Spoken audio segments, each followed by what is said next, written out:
দেখেন, দুনিয়া কিন্তু এখন অনেক উপরে। আমরা কিন্তু এখন তথ্য প্রযুক্তির সাথে আমাদের জীবনটা পরিচালনা করে থাকি। তো ভিডিওটা প্রবাসী ভাইদের উদ্দেশ্যে করতেছি, যারা যেখান থেকে দেখছেন কথাগুলো শুনবেন, হয়তো উপকারে আসতে পারে। বর্তমান সময়ে বাংলাদেশের এয়ারপোর্টে সব থেকে বড় হয়রানিমূলক বিষয়গুলো হয় যে প্রবাসীদের ল্যাগেজ কাটা হয়, ল্যাগেজ থেকে সোনা হারিয়ে গেছে, ল্যাগেজ থেকে এটা হারিয়ে গেছে, ওটা হারিয়ে গেছে। বিষয়টা হচ্ছে এমন, দেখেন একটা বিষয় কি, আমরা যখন প্রবাস থেকে দেশে যাই, কেউ 3 বছর পর, 5 বছর পর, অনেকে এমনও আছে 8 বছর 10 বছর পরে আমরা দেশে যাই। তো আমাদের যে ল্যাগেজ ভরা জিনিসগুলো থাকে, এগুলো শুধু জিনিস না কিংবা টাকা দেখে না, প্রসাধনী না, এগুলো হচ্ছে আমাদের প্রবাসীদের এক একটা স্বপ্ন। বোনকে কি দিব, ভাইকে কি দিব, মাকে কি দিব, জীবন সঙ্গীকে কি দিব, সবকিছু মিলাই কিন্তু একটা প্রবাসীর এই দেশে যাওয়ার গোছ গাছ করতে সময় লেগে যায় 6 মাস কিংবা 1 বছরের। এই কষ্ট উপার্জন করার টাকা দিয়ে কেনা স্বর্ণগুলো আমাদের এক একটা স্বপ্ন। তো দেখেন, আমরা তো সবাই ভালো করেই জানি পুরো বিশ্বে, পুরো পৃথিবীতে একটা এয়ারপোর্ট আছে, সেটা হচ্ছে বাংলাদেশ ইন্টারন্যাশনাল এয়ারপোর্ট, যেখানে চোরের বসবাস। আমরা নিজেরা কেন বোকামির পরিচয়টা দিব? দেখেন ভাই, এখন এয়ারপোর্টে যারা ল্যাগেজ নিয়ে আমরা দেশে যাই,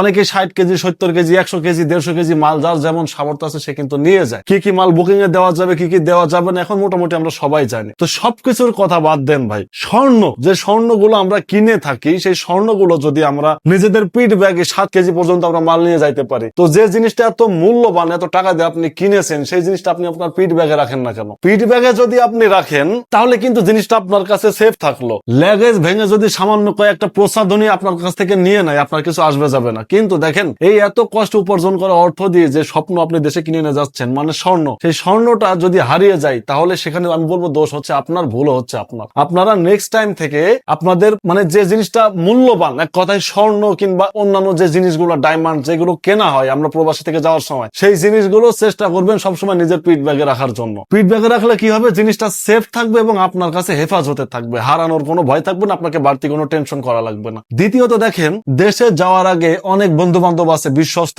অনেক দিনের চলাফেরা, অনেকে অনেক রকম জিনিস দিতে চায়। আপনারা অবশ্যই সেই যে জিনিসই দিক, নিজের চোখের সামনে জিনিসটা খুলে দেখে তারপরে নেবেন। এমনও হইতে পারে যে আপনি যে জিনিসটা নিচ্ছেন কিংবা আপনার বন্ধু আপনার কাছে যে জিনিসটা দিচ্ছে বিশ্বস্ততার সাথে, তার ভিতরে তো গড়বিড় থাকতে পারে। আমরা মানুষ, আমাদের প্রতি বিশ্বাস রাখা ঠিক না, কারণ আমরা বেঈমান জাত। আপনি জিনিসটা দেখে নেবেন, কারণ এয়ারপোর্টে যাওয়ার সময় অনেক সময় দেখা যাচ্ছে স্বর্ণ কিংবা অন্যান্য কিছু যেগুলো দেখা যাচ্ছে এয়ারপোর্টে এলাও না, আপনার বন্ধু কিন্তু ফাঁসবে না, ফাঁসলে আপনিই ফাঁসবেন। সো যার জিনিসই নিয়ে যান, সে যেটাই দিক, যদি স্বর্ণ দেয় কিংবা যে কোনো জিনিস, সেই রিসিপ্টটা আপনি সাথে করে নিয়ে যাবেন। এটা হচ্ছে প্রথম কথা। দ্বিতীয় কথা হচ্ছে যে মালয়েশিয়া কিংবা বিশ্বের বিভিন্ন দেশ থেকে আমরা যখন দেশে যাই, আমি মালয়েশিয়ার কথাই বলি, মালয়েশিয়ার কেএলআই সাতু কিংবা কেএলআই দোয়াতে গেলে এক ধরনের দালাল চক্র থাকে, যারা স্বর্ণ দেওয়ার জন্য আপনাকে বিরক্ত করবে যে ভাই স্বর্ণ নিয়ে যান, কিছু টাকা দিচ্ছি, ভাই স্বর্ণ নিয়ে যান, কিছু টাকা দিচ্ছি। এই সমস্ত ঝামেলা থেকে এড়ানোর চেষ্টা করবেন। অনেকেই নেয়, দেখা যাচ্ছে এক স্বর্ণ নিয়ে গেলে 200 রিঙ্গিত 300 রিঙ্গিত তারা দেয়, কিন্তু এই স্বর্ণটা নেওয়ার পরে যদি স্বর্ণে কোনো কারুচুপি থাকে, তাহলে কিন্তু আপনি ফেসে যাবেন। আর একটা বিষয়, 3 বছর 4 বছর 5 বছর পরে আপনি দেশে যাচ্ছেন,